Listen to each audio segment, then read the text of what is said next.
بسم الله الرحمن الرحيم.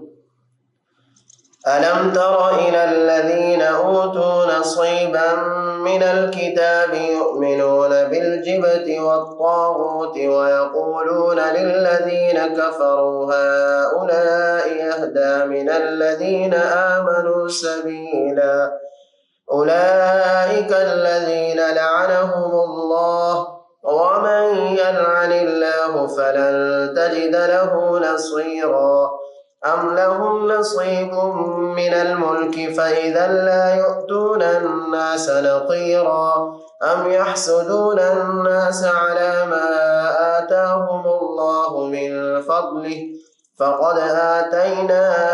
آل إبراهيم الكتاب والحكمة وآتيناهم ملكا عظيما فمنهم من آمن به ومنهم من صد عنه وكفى بجهنم سعيرا إن الذين كفروا بآياتنا سوف نصليهم نارا كلما نضجت جلودهم بدلناهم جلودا غيرها ليذوقوا العذاب إن الله كان عزيزا حكيما والذين آمنوا وعملوا الصالحات سندخلهم جنات تجري من تحتها الأنهار خالدين فيها أبدا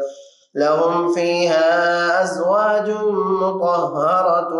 وندخلهم ظلا ظليلا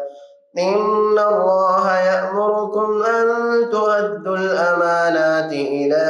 أهلها وإذا حكمتم بين الناس أن تحكموا بالعدل إن الله نعم يعظكم به إن الله كان سميعا بصيرا يا أيها الذين آمنوا أطيعوا الله وأطيعوا الرسول وأولي الأمر منكم فإن تنازعتم في شيء